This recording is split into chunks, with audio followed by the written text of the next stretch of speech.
और बुलेटिन की शुरुआत करेंगे इसे आपको बता दें जहां पे लेपा हत्याकांड के 2 और आरोपी गिरफ्तार हुए हैं। पुलिस और दोनों बदमाशों के बीच मुठभेड़ हुई। आरोपी अजीत सिंह तोमर के पैर में गोली लगी। आपको बता दें कि लेपा हत्याकांड के मुख्य आरोपी हैं ये दोनों बदमाशों पर 30-30 हजार रुपए का इनाम भी घोषित था। महुआ थाना इलाके के उसेट घाट का ये पूरा मामला है। लेपा हत्याकांड के अब तक कुल 6 आरोपी गिरफ्तार हो चुके हैं। तो इस वक्त ये बड़ी खबर और ज्यादा जानकारी के लिए हमारे संवाददाता सत्येंद्र जुड़ गए हैं। सत्येंद्र, 2 की गिरफ्तारी हो चुकी है, बाकी कब तक गिरफ्त में आएंगे? बिल्कुल, देखा जाए लगातार पुलिस आरोपियों पर दबाव बना रही है और गिरफ्तारी के लिए लगातार प्रयास कर रही थी। पुलिस ने इससे पहले 4 लोगों को गिरफ्तार कर लिया गया था, जिसमें 2 महिला और 2 पुरुष हैं। एक को राजस्थान से गिरफ्तार किया गया था, अन्य लोगों को भिंड और अन्य जगह से गिरफ्तार किया था। उसी क्रम में पुलिस लगातार दबिश दे रही थी, लगातार दबाव बना रही थी। पुलिस को महुआ थाना प्रभारी को मुखबिर द्वारा सूचना मिली थी, तो उन्होंने पुलिस अधीक्षक मुरैना शैलेंद्र सिंह चौहान को सूचना दी थी। ऐसे इस तरीके से कुछ आरोपी बताए जा रहे हैं, संदेही है, उन पर हथियार है, वो लोग चंबल क्रॉस करके इधर महुआ थाना क्षेत्र की तरफ आ रहे हैं, क्या करना है। तो उसके बाद में ही पुलिस अधीक्षक ने 3 से 4 टीमें बनाई और अन्य जो थाना प्रभारी हैं, जैसे दिमनी है, देवगढ़ है और रामपुर है, सिवनी में थाना प्रभारी है और कोतवाली पुलिस, इन सभी की टीम बनाकर वहां पर भेजी गई और इन्होंने घेराबंदी की। जब चूंकि पुलिस को देखकर जो आरोपी हैं उन्होंने पुलिस पर गोलियां चलाना शुरू कर दिया था, उसके बाद में पुलिस ने भी जवाबी गोली चलाई थी। उसमें एक जो आरोपी है अजीत तोमर, उसके गोली लगी है और वो घायल हुआ है। घायल अवस्था में उसको यहाँ जिला अस्पताल मुरैना के लिए अभी अंबा अस्पताल में भर्ती है। उसके बाद मुरैना बताया जा रहा है कि मुरैना रेफर किया जाएगा। और चूंकि साफ तौर से देखा जाए, जो दूसरा आरोपी था भूपेंद्र तोमर, उसकी भी गिरफ्तारी हो गई है, उसको भी आज गिरफ्तार कर लिया गया। तो दोनों आरोपी एक साथ थे और कहीं ना कहीं राजस्थान की तरफ से, उत्तर प्रदेश की तरफ से चंबल क्रॉस कर वो मुरैना की तरफ आ रहे थे। या तो हो सकता है कि और कोई बड़ी घटना को अंजाम भी दे सकते हैं या और कोई अन्य चीज हो सकती है कि क्या उनके प्लानिंग चल रही थी। हालांकि पुलिस कह रही है उनसे पूछताछ की जाएगी। पूछताछ में एक 315 बोर की बंदूक भी जब्त की है, कुछ कारतूस भी मिले हैं। तो देखने में ये आ रहा है कि जिस तरीके से पुलिस ने एक कार्रवाई की है और जो घेराबंदी कर आरोपियों को गिरफ्तार की गई है, अब पुलिस इनसे पूछताछ करेगी और जो अन्य आरोपी हैं उनकी भी तलाश की जा रही है कि जो आरोपी रह गए उनकी भी जल्द गिरफ्तारी करने की बात की जा रही है। ये दोनों जो आरोपी हैं इन पर 30-30 हजार रुपए का इनाम घोषित था। चंबल आईजी सुशांत सक्सेना की ओर से। दूसरे आरोपी हैं उनकी लोकेशन का भी कुछ पता चल पाया है क्या? नहीं, जो अन्य आरोपी हैं उनके लिए पुलिस पार्टी लगातार दबिश दे रही है। मध्य प्रदेश, उत्तर प्रदेश और राजस्थान, तीनों जगह पर पुलिस की जो पार्टियां बनाई गई हैं, 3 से 4 जो पुलिस की पार्टी हैं, जिसमें सब इंस्पेक्टर और टीआई रैंक के अधिकारी लगे हुए हैं। इसकी जो मॉनिटरिंग है वो लगातार पुलिस अधीक्षक और जो अतिरिक्त पुलिस अधीक्षक राज सिंह नरवरिया दोनों ही कर रहे हैं, दोनों ही टीमों में लगे हैं। साइबर का भी सहयोग लिया जा रहा है और पुलिस दावा कर रही है कि जो अन्य आरोपी हैं जल्दी उनकी गिरफ्तारी हो जाएगी। इस पूरे मामले में 9 लोगों पर एफआईआर दर्ज हुई थी। उसके बाद में जो एक महिला पुष्पा तोमर है, वो जो वीडियो में दिख रही थी, उसके बाद में उसको पुलिस ने बयानों के आधार पर और वीडियो के आधार पर आरोपी बनाया। तो टोटल इसमें कुल मिलाकर 10 जो आरोपी थे वो हो गए थे। उसके बाद 6 लोगों की गिरफ्तारी हुई और जो अभी आरोपी फरार है उनकी भी सरगर्मी से तलाश की जा रही है। जी चलिए, तो यहाँ पे तलाश की जा रही है, देखना होगा कि कब तक गिरफ्तारी होती है बाकी आरोपियों की। इस तमाम जानकारी के लिए आपका बहुत बहुत शुक्रिया। तो लेपा हत्याकांड में जो मुख्य आरोपी थे उनकी गिरफ्तारी हो चुकी है। जिस तरीके से हमारे संवाददाता बता रहे थे कि पुलिस ने अलग अलग टीमें बनाई हैं, राजस्थान की तरफ मुरैना और बाकी जगहों पे उनको भेज दिया गया है। लगातार बाकी जो आरोपी हैं उनकी तलाश भी यहाँ पे की जा रही है। जो आरोपी गिरफ्तार हुए हैं उनसे भी पूछताछ यहाँ पे की जा रही है। पुलिस और दोनों बदमाशों के बीच यहाँ पे मुठभेड़ हो गई थी। आरोपी अजीत सिंह तोमर के पैर में गोली लगी, जिसके बाद उसे अस्पताल में एडमिट किया गया है। अभी उसका इलाज चल रहा है, उसके बाद उससे भी पूछताछ की जाएगी।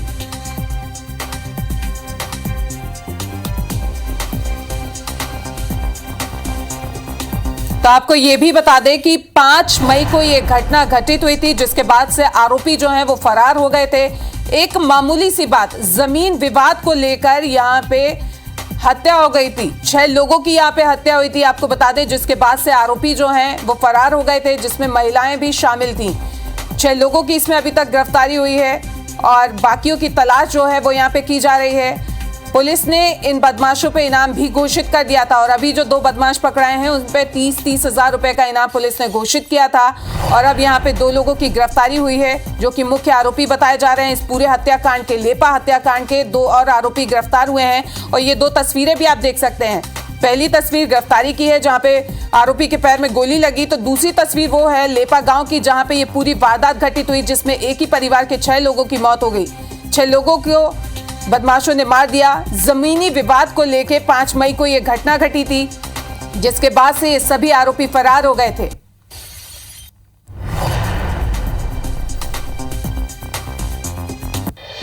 भोपाल से बड़ी खबर, जहां पे मणिपुर में फंसे छात्रों की वापसी की तैयारी की जा रही है। आपको बता दें कि छात्रों को लाने आज एमपी सरकार भेजेगी विमान। दोपहर करीब 3 बजे इम्फाल से ये विमान उड़ान भरेगा। विमान में 24 छात्रों को मध्य प्रदेश लाया जाएगा। इम्फाल से गुवाहाटी और फिर दिल्ली ये छात्र आएंगे और उसके बाद दिल्ली से इनकी फ्लाइट के जरिए इन्हें ग्वालियर भेजा जाएगा। तो इस वक्त की ये बड़ी खबर भोपाल से, जहां पे मणिपुर में फंसे छात्रों की वापसी की तैयारी तेज हो गई है। छात्रों को लाने आज मध्य प्रदेश सरकार विमान भेजेगी। दोपहर करीब 3 बजे इम्फाल से विमान उड़ान भरेगा।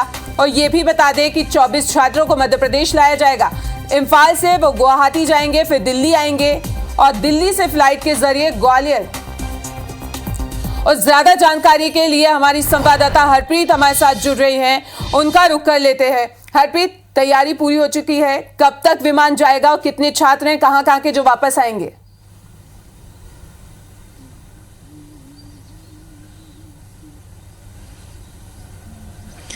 देखिए, मध्य प्रदेश के छात्रों के लिए जो मणिपुर हिंसा में फंसे थे, आज उनके लिए राहत भरा दिन है, उनके परिजनों के लिए राहत भरा दिन है।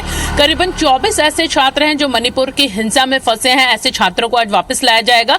हालांकि इनकी संख्या और ज्यादा है, लेकिन कुछ ऐसी जगहों पर छात्र हैं जहां पर हिंसा नहीं है। ऐसे में जब सरकार ने उनसे बात की है तो उन्होंने वहीं पर फिलहाल रहने का अपना मन और फैसला सरकार को बताया, जिसके बाद उन इलाकों के छात्रों को लाया जा रहा है जहां पर हिंसा ज्यादा हो रही है। तो ऐसे में 24 छात्र अभी चिन्हित किए गए हैं। 24 छात्रों को लाया जाएगा। इम्फाल से दोपहर करीबन 2:35 पर गुवाहाटी के लिए अलायंस एयर का ये जो जहाज है ये उड़ान भरेगा।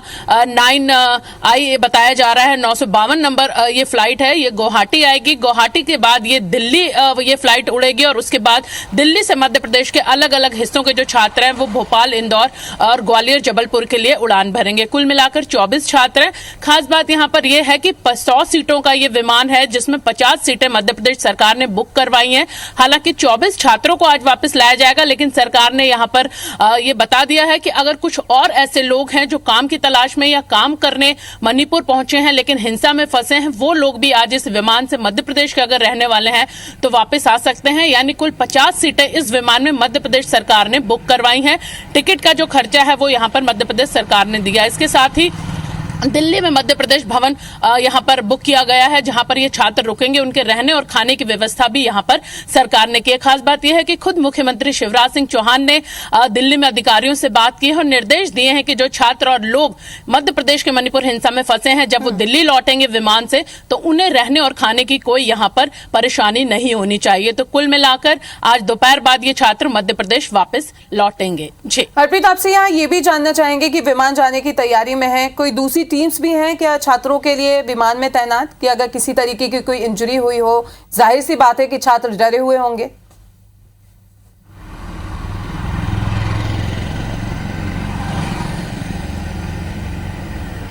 बिल्कुल, देखिए, जाहिर सी बात है कि जिस तरह से पिछले कुछ दिनों से मणिपुर की हिंसा में ये छात्र फंसे हैं, जब खुद मुख्यमंत्री शिवराज सिंह चौहान और केंद्रीय मंत्री ज्योतिरादित्य सिंधिया ने इन छात्रों से बात की तो उन्होंने बताया कि लगातार गोलीबारी हो रही है। उनकी जो बिल्डिंग है उसे यहाँ पर उपद्रवियों ने घेर रखा है। लगातार उनकी आंखों के सामने ही ऐसा मंजर है जिससे वो घबराए हुए हैं। तो ऐसे में छात्रों की जो मानसिक स्थिति है बेहद डरी हुई है। फिलहाल सरकार ने उन्हें आश्वासन दिया है कि सुरक्षित उन्हें मध्य प्रदेश उनके घर तक पहुंचाया जाएगा, वापस उन्हें लाया जाएगा। तो फिलहाल जरूर डॉक्टर्स की टीम है जो इम्फाल से उनके साथ दिल्ली तक का सफर तय करेगी। हालांकि इस बात की भी पुष्टि नहीं हो पाई है कि मध्य प्रदेश से क्या अधिकारियों का दल इम्फाल पहुंचा है, वो उन्हें लेकर वहां से उड़ेगा। लेकिन इस बात की जरूर पुष्टि है कि 100 सीटों के इस विमान में 50 सीटें मध्य प्रदेश के लिए बुक की गई हैं और इन 50 सीटों का सफर जो है, अगर 24 छात्रों के अलावा अन्य लोग मध्य प्रदेश के हैं तो वो तय करके दिल्ली तक पहुंचेंगे। फिलहाल जिस तरह से मुख्यमंत्री ने खुद छात्रों से बात की, राज्यपाल मुख्यमंत्री से बात की, तो उसके बाद साफ है कि छात्रों को हिम्मत मिली है और अब जब घर लौटना है तो वो खुशी उनके चेहरों पर होगी। बिल्कुल हरप्रीत, कह सकते हैं कि चाहे छात्रों हो या पारिवारिक राहत की सांस सबने यहाँ पे लिए। इस तमाम जानकारी के लिए आपका बहुत बहुत शुक्रिया।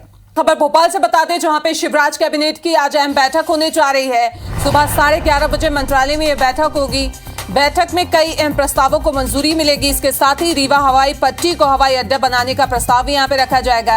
एयरपोर्ट अथॉरिटी और सरकार के बीच MOU यहाँ पे होगा। डिफॉल्टर किसानों के कर्ज का ब्याज माफ करने पर भी यहाँ पे चर्चा की जाएगी। खंडवा के खालवा तहसील को अनुभाग घोषित करने का प्रस्ताव भी यहाँ पे रखा जाएगा। इसके साथ ही छतरपुर में नए गौरीहार अनुविभाग खोले जाने का भी प्रस्ताव यहाँ पे रखा जाएगा। वेब GIS 2.0 प्रोजेक्ट के अनुमोदन पर भी इस बैठक में चर्चा की जाएगी।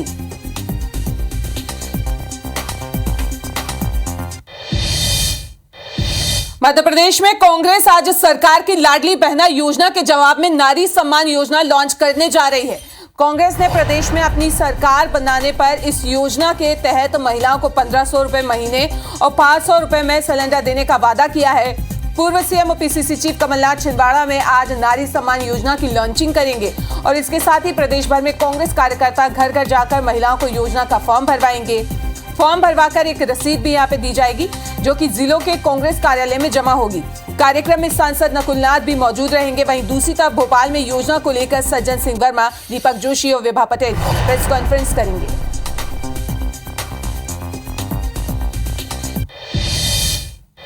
बीजेपी नेता दीपक जोशी और पूर्व विधायक राधेलाल बघेल कांग्रेस में शामिल हो चुके हैं। ऐसे में अब कांग्रेस अध्यक्ष कमलनाथ ने प्रदेश संगठन को और ज्यादा मजबूती देने का इरादा कर लिया है।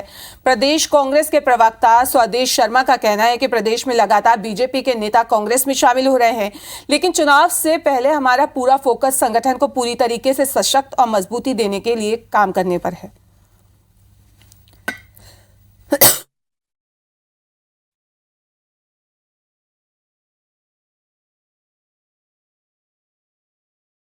कांग्रेस सेवा दल है, यूथ कांग्रेस है, महिला कांग्रेस है, ढेर सारे विंग हैं। उन विंग में मैं समझता हूँ प्रदेश स्तर से लेकर के ब्लॉक स्तर तक नियुक्तियाँ हो चुकी हैं, वो सभी सक्रिय हैं। आप देख रहे हैं ज़मीन पर।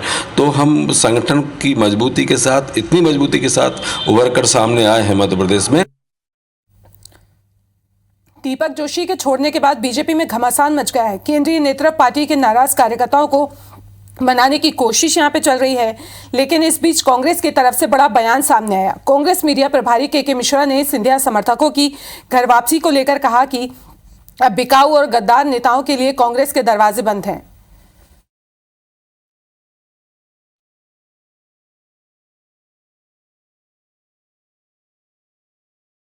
मैं स्पष्ट कर दूं कि यदि कोई व्यक्ति पार्टी छोड़कर जाता है तो उसकी वापसी पर शीर्ष नेतृत्व विचार कर सकता है, मगर जो बिका हुआ है उसके लिए कांग्रेस के दरवाजे बंद होंगे। ये एक कार्यकर्ता की आवाज़ है।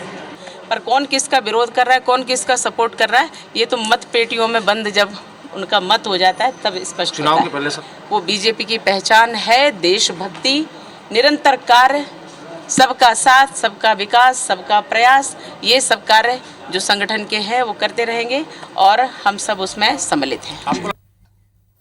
देवास जिले के उदयनगर थाना क्षेत्र स्थित आदिवासी ग्राम मानसिंहपुरा में एक गुमशुदा लड़की को वापस लाने का झांसा देकर धर्मांतरण की कोशिश का मामला सामने आया है। आरोपी ईसाई धर्म की प्रार्थना सभा के जरिए गुमशुदा लड़की को वापस लाने का दावा कर रहे थे और परिजनों को ईसाई धर्म अपनाने के साथ पैसे का लालच दे रहे थे, जिसकी सूचना पर पुलिस ने एक ही परिवार के एक महिला सहित 3 लोगों को गिरफ्तार कर लिया है और उन्हें बांगली कोर्ट में पेश किया गया है। सामने का जो आरोपी पक्ष है उसके द्वारा धर्म विशेष को अपनाने को लेकर प्रलोभन दिया गया था। इस मामले को संज्ञान में लेते हुए फिर थाना उदयनगर में कार्रवाई की गई। इसमें जो आरोपी हैं उनको पुलिस ने पकड़ा है और आगे की वैधानिक कार्रवाई की जाएगी। इसमें 3 आरोपी हैं मामले में, तीनों आरोपियों से पुलिस की गिरफ्तारी हुई है। फिल्म द केरला स्टोरी को लेकर पूरे देश में सियासत गर्म है। इस फिल्म को लेकर देश में 2 जड़ें बन चुके हैं। आपको बता दें, एक पक्ष इस फिल्म को रियल स्टोरी बता रहा है तो वहीं दूसरा पक्ष इसे प्रोपोगंडा करार दे रहा है। बीजेपी सांसद राकेश सिंह ने जबलपुर के मल्टीप्लेक्स में फिल्म का शो बुक कराया, जहां पर उन्होंने पार्टी कार्यकर्ताओं नेताओं के साथ फिल्म देखी। हालांकि ज्यादा भीड़ होने की वजह से उन्हें कुर्सी की जगह सीढ़ी पर बैठकर फिल्म देखनी पड़ी।